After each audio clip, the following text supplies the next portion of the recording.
Okay, good afternoon, class. Good afternoon, sir. Okay, very good. How are you today? Great, sir.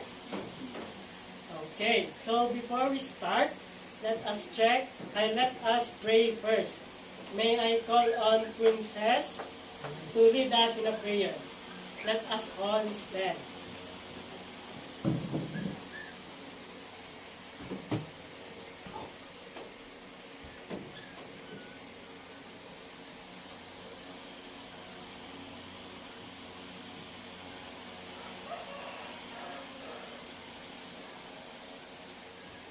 Let's bow our head and let's pray. Father God, come be with us today. Fill our hearts with joy. Fill our minds with learning. Fill our classroom with peace. Fill our lesson with fun. Fill our friendship with kindness. Fill our school with love. Amen. Okay, let us check the attendance for today. As I call your name, say present. Denise Ann, Princess Laika, Mark, Present. John, Present, sir. Elise, Present, sir. J. Mark. Present, sir. Okay, very good. You are all present for today. So, our lesson for today is all about forces and motion. We have the balanced and unbalanced forces. So, before we start to our lesson, who wants to read our classroom rules? Anyone class who wants to read all of our classroom rules? Yeah. Yes, Jack. Respond actively. When I say class, respond yes. Keep silent. Keep silent to avoid distractions. Dress appropriately. Wear something comfortable but presentable. Raise your hand. Raise your hand to talk or to ask teacher for help. Enjoy learning. Let's enjoy this new kind of learning. Okay, let's make our class interactive. So when I say class, you will respond. Yes, let's have a try. Class. Yes. Class. Yes. Okay, very good. Seems like you are all very active for today's lesson. What's important for today is you are enjoying our lesson. So, I have here an activity for you. Before we formally start our lesson, I have an activity for you. Who wants to read the direction again of our activity? Anyone? Who wants to read the direction? Yes, Elise. State agree if you agree with the statement or state disagree with them. Okay. So you can enter the class point class using your mobile phones. Now, if you agree with the statement, type agree. If you don't agree with the statement, type disagree. Okay? Are you ready, class? Yes, sir. Okay. Now, for the first statement, who wants to read the first statement? Yes, Princess. Force is needed to stop an object. Who answers agree? Raise your hand. Who agrees with the statement? All of you agree with the statement? Yes, sir. Okay. Let's see if it is true that force is needed to stop an object. Yes, it is true. To stop a moving object, we need a force. Yes. Are you ready for the next one? Yes, sir. Okay. Force always results to motion. Do you agree with the statement, class? No, sir. If you disagree, if you agree, raise your hand. 3, 2, 1. No one agrees with the statement, right? Yes, sir. So let's see if your answer, disagree, is correct. Yes, you are all right. Force does not always result to motion. What force causes motion to stop? Another opposing force. Okay. Next. Who wants to read the statement? Yes, Elise. Force can act even at a distance. Do you agree that force can act even at a distance? Kahit malayo daw yung object, meron bang force? Agree or disagree? Agree. Okay, you all agree? Let's see if your answers are correct. Yes, force can act even at a distance. Next question. Who wants to read the statement? Yes, J-Mark. Objects have in the tendency to remain at rest. Agree or disagree? Agree. Yes, agree. Let us see if your answers are correct. Yes, we agree that objects have the tendency to remain at rest. Okay, if there is force exerted on it. Next. How about this? Who wants to read the statement? Who wants to read? Anyone? Sir, Yes, Princess. objects have the tendency to resist change. Do you agree with the statement that Yes. objects have the tendency to resist change? Yes, sir. Yes, you all agree. Let's see if your answers are correct. Yes, we agree that objects have the tendency to resist change by any other external force. So, our topic today is all about balance and unbalanced forces. I will do something and tell me if what have you observed. I have a rope here. So I tie this rope in this window. Observe what will happen to the window as I pull it. I am pulling it down. So, is there something changes on the position of the window? No, sir. None. So what do you think? Balanced forces or unbalanced forces? Balanced forces. Okay. How about, may I have a 2 volunteer from you? 2 volunteers, please. Please stand. Okay, very good. Okay, Mark and Jan. So, you will be going to play tag of war. So, one of you will be on that side and one of you will be on this side. Okay. When I say go, you start to play. But play safely, ha? Don't hurt each other. Okay, are you ready? Are you ready? Yes, sir. Okay. Ready? Get set. Go! Who wins? Okay, thank you, J. Mark and Jan.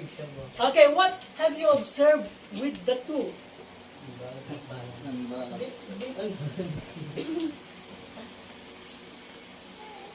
May nagbago ba sa posisyon ng dalawa? Yes, Who, sir. who is stronger?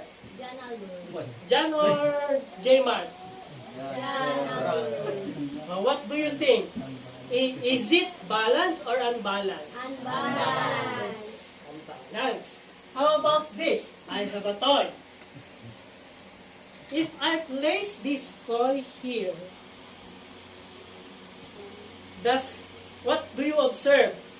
Did the position change? So what do you think? Is it balanced or unbalanced? Balance. How about when I apply force? What have you observed? Gumalaw sir. It moves. The position of the toy car moves. Do you agree, class? Yes, So, sir. what do you think? Is it balanced or unbalanced? Unbalanced? Okay, let's take this lesson for you to understand what is the meaning of balance and unbalanced forces. So that is our lesson for today. How about this? What have you observed on the figure number 1? The girl who is sitting on a chair. What have you observed? Balance. Balance. How about the boy pushing a wall? Unbalance. Unbalanced. How about the woman throwing a ball? Unbalance. Remember your answers, class, because we will be going to discuss that if your answers were correct. Okay, understand, class? Yes, sir. Okay. Let's start to discuss about balance forces. Who wants to read the definition of balance forces? Anyone who wants to read the definition of balance forces? Cat. Yes, John? Balance forces. Forces that are equal in magnitude but opposite in direction are called balance forces. Balance forces do not cause a change in motion. When balance forces act on an object at first, the object will not move. Okay, that is the definition of balance forces. When we say equal in magnitude, Team A and Team B, look at the figure. They are playing tug of war. We have this Team A and the other Team B. When the force is balanced, it is said to be equal in magnitude. What does it mean? It means that the power or the strength exerted by this team is equal to the power or strength exerted by this team. Okay, remember the formula. In mathematically, balance forces is stated as FA is equal to FB. What does it mean when we say opposite in direction? Team A is pulling to the right. How about Team B? Pulling the rope to the left. Left and right are opposing directions. Remember that. East, west, and north. They are opposing directions. Remember that in balance forces, equal in magnitude, the same strength, and opposite in direction. Magkaiba sila ng direction. Kung yung isa is pa left, yung isa naman ay pa right. And it is called balance forces. Balance forces do not cause a change in motion. What does it mean when we say does not cause a change in motion? Team A and Team B will not move. They are always in the same position. When balance forces act on an object at rest, the object will not move.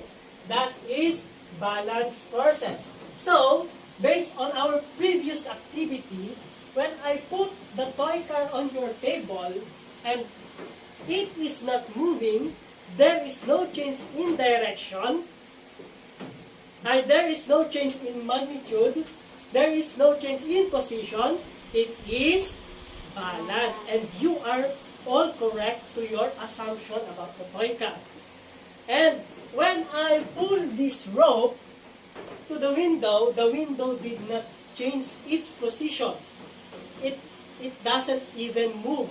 So, you are all right that what I have done in pulling this rope is also an example of balance forces. Do you understand, class? Is it clear? Yes, sir. Okay. Let's have an exercise. Go to your class point in your mobile phones and answer. I want you to draw. I want you to how your imagination works to the forces acting on each object. So based on our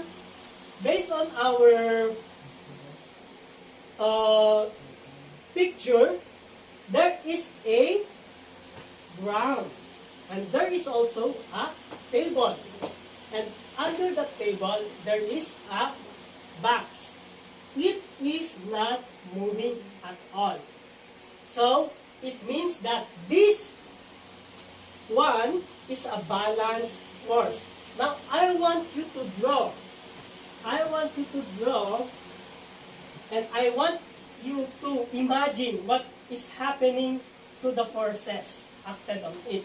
We have two forces for balance forces. We have the gravitational force, which is Fg, and we have the opposite force. Let's say we sometimes denoted it as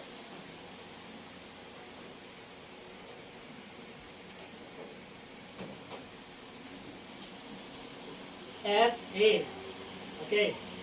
So if this is the ground and this is the table and here is the box, what do you think is exerting here? You are going to draw in your class point. Is this the Fg? Is this the Fa? Or it is the Fa or it is the Fg?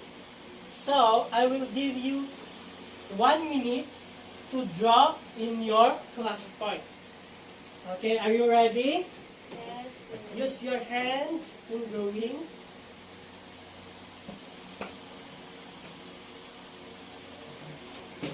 Okay, look at your class point. Open the slide. You open the slide and draw on the picture.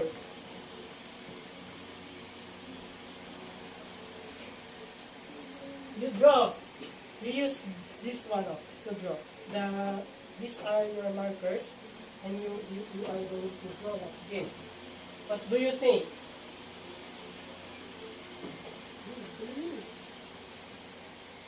You draw on the picture, then submit it to me. I will give you a minute.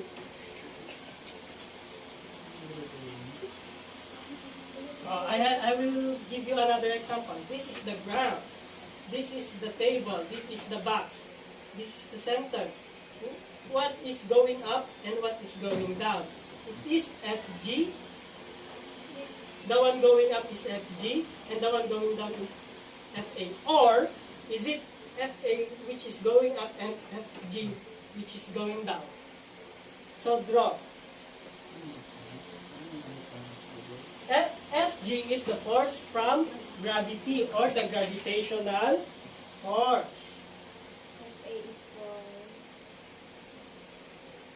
The opposite force acting on the object. Are you done? You can submit it if you're done.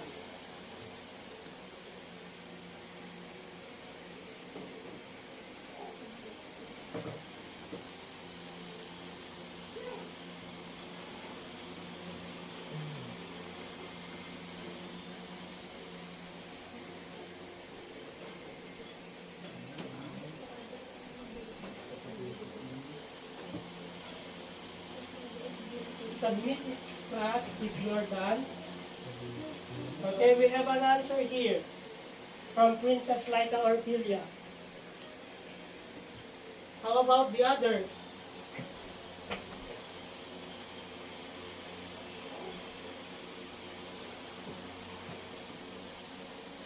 I need 5 more answers.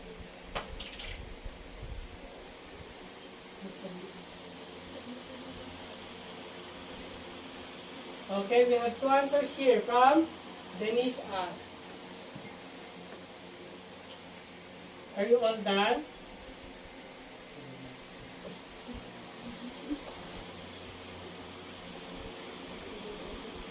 Okay. We have answers from J. Mart and Elise. How about we have from John? How about others?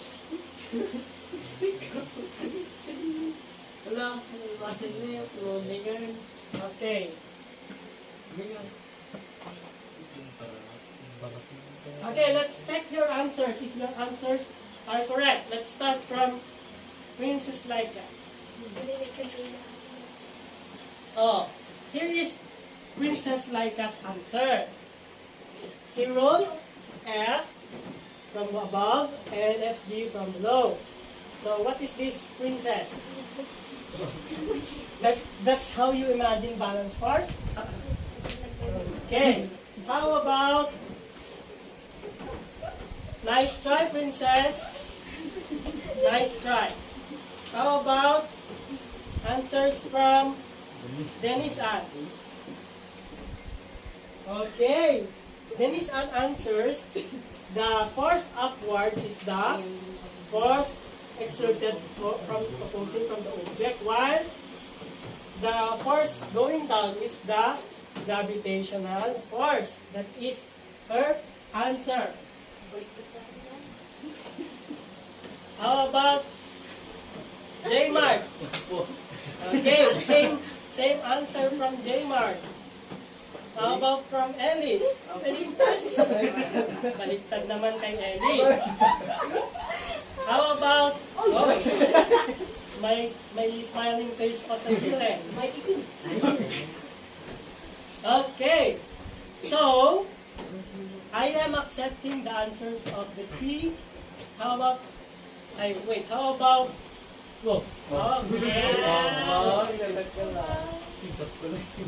okay, let's discuss this one.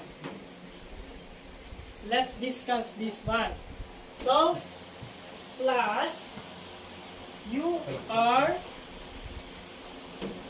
some of you got the correct answer. Gravitational force is always downward. That what makes apples fall? We fall, everything fall on the ground. We call it gravitational force.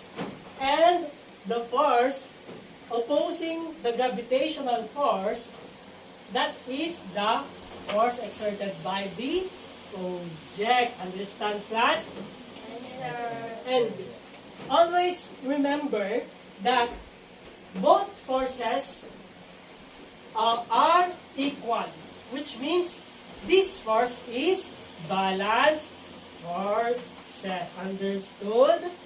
Yes, sir. Okay.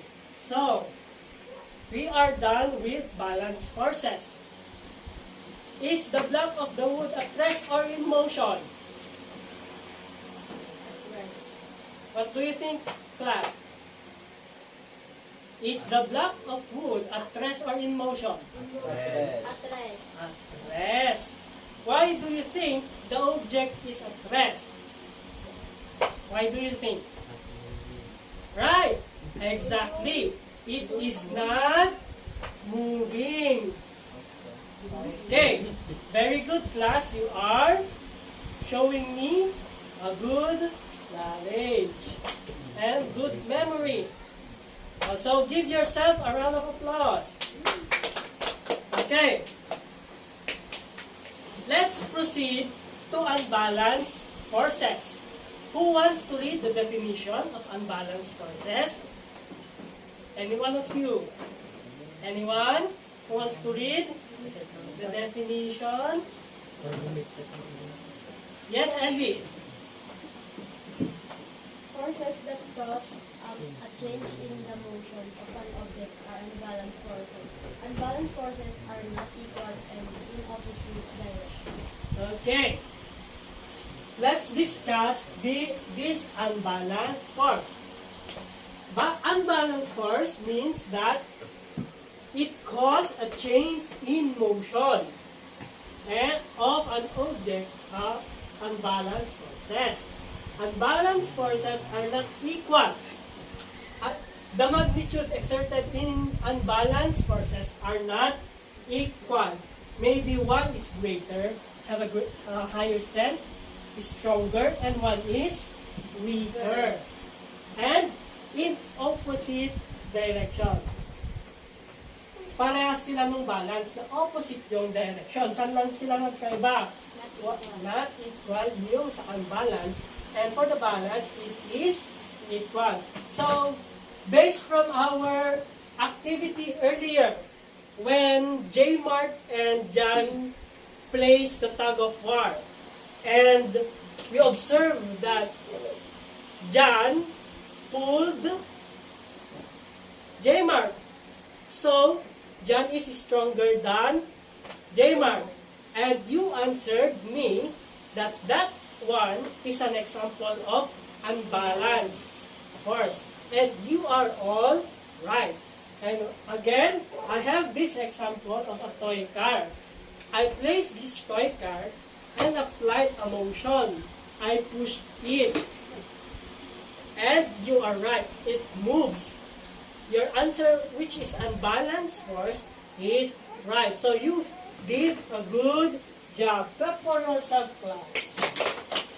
So that is the definition for unbalanced forces. So now, I want you again to go to your class point on your mobile phones. Draw. I want all. There are, always remember that there are different forces exerted for a unbalanced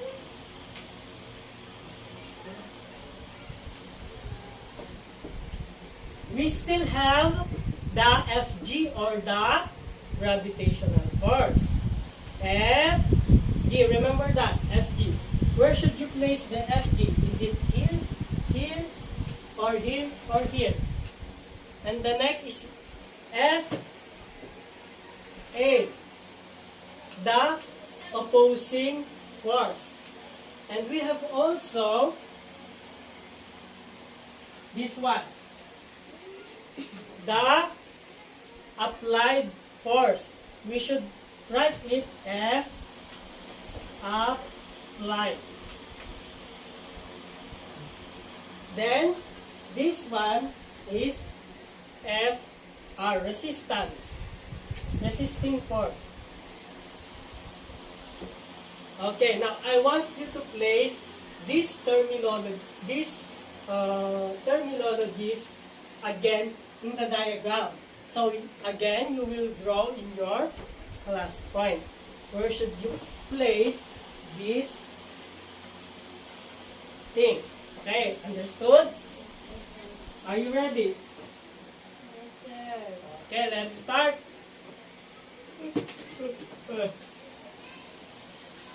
Go to your class point.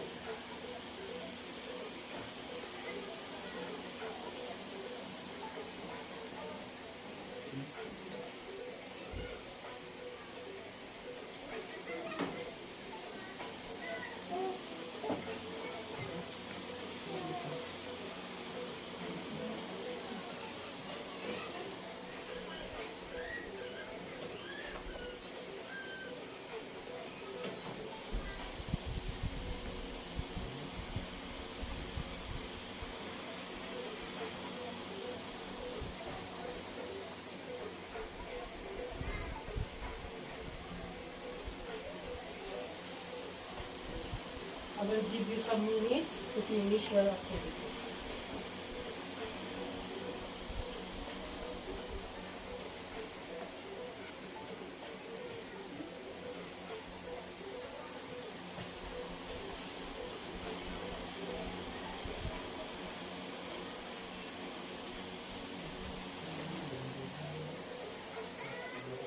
Oh, so we have answers from Princess Laika.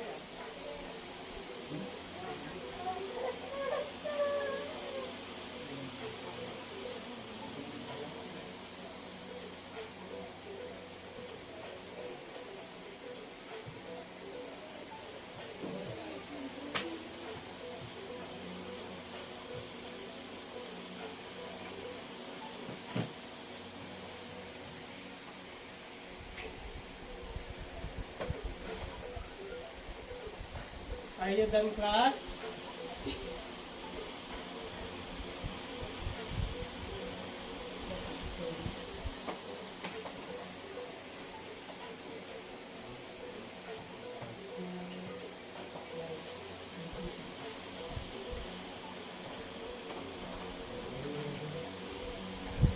You are done submitting. We have 2 responses already.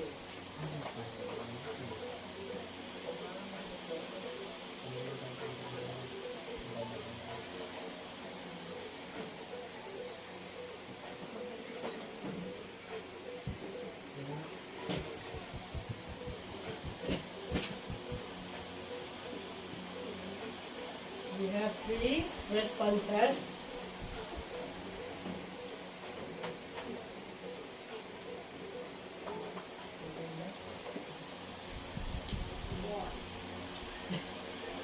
Okay.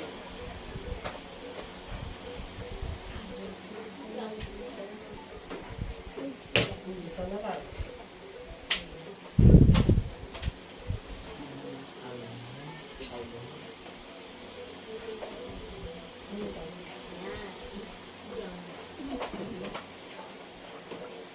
Okay.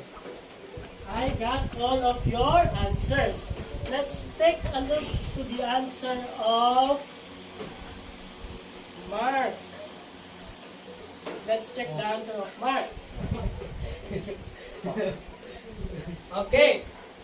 The force pulling the ball downward is the force of gravity. So FG is correct. And the force exerted by the ground to the object is FA. It is also correct. How about what is the force being applied by the head on the ball? This is what we call an applied force. Since you applied force to the ball in order to move the ball. And there is also an opposing force here, which is maybe the hardness of the ground or air, wind, which is what we call the resistance force. And Mark's answer is perfect. All are correct. And I think all of you got the correct answer. So, you deserve again a barangay clap. Okay. Very good, class. And I want to ask you now, is the ball at rest or in motion? What makes the object in motion, the ball in motion? The head which applies force that causes it to change its position and make the object in motion. What do you... Okay. So that is for unbalanced forces. So for mathematically, the formula or the concept behind this is FA is always equal to FB for balanced forces. And FA is greater than FB or FA is lesser than FB for unbalanced forces. Do you understand it, class? Yes.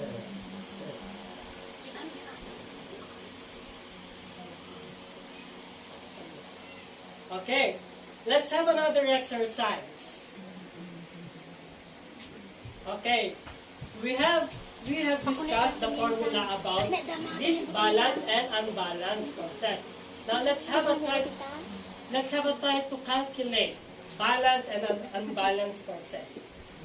Okay, try it on your paper. I will give you 2 minutes for this one. Are you ready? Okay, start calculating.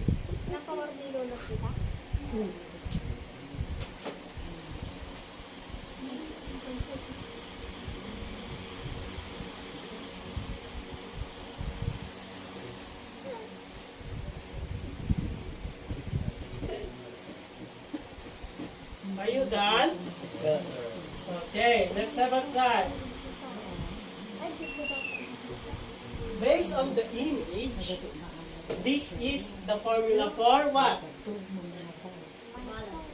Yes, this is a formula for balance process because of FA is equal to FB, which means that the strength of FA or the magnitude of FA and FB is equal. Understood? So, number 1 says that the student 1, the member of the first one, has 10 newtons. The other one has 5 newtons.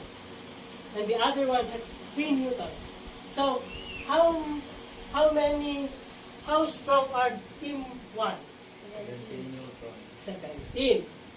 So, it is also given that FB1 has 8 newtons and FB2 has 6 newtons. Find FB3. So, 8 plus 6 is equal to 14. If FA1 is equal to 17 and there is 14 only on the other side, what is FB3?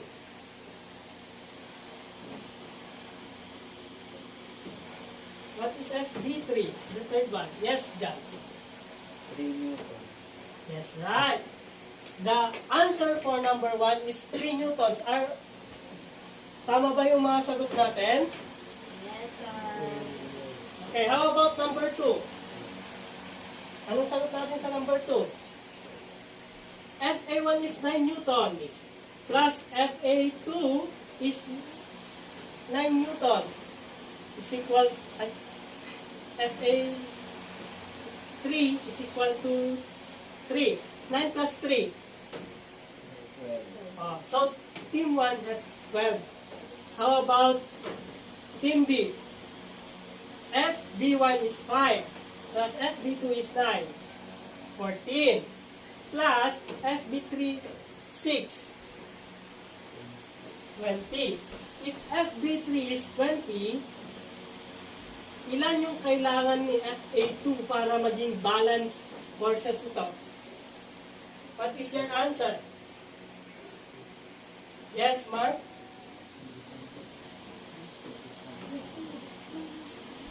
What is your answer? 8, sir. 8. Yes, that's right. 8 newtons. Who got it right? Raise your hand. Who got it right? Very good. Okay.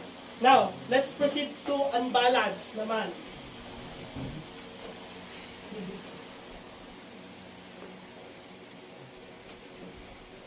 Okay.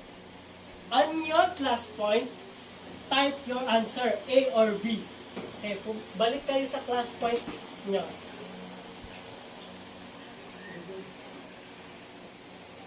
Are you ready? Yes, sir. Answer the question.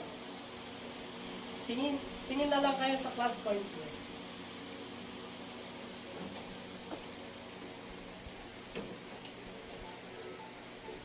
A or B?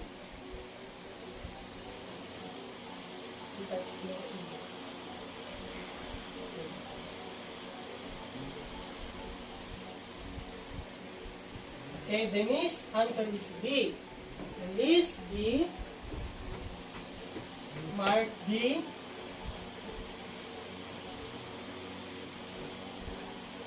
John, B. J. Mark, B. let us check your answer if correct. Yes, the correct answer is B. Okay, next question.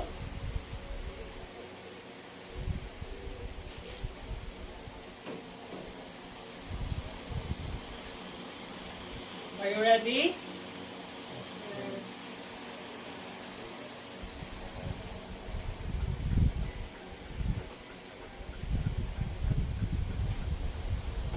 Kabilis mag-compute.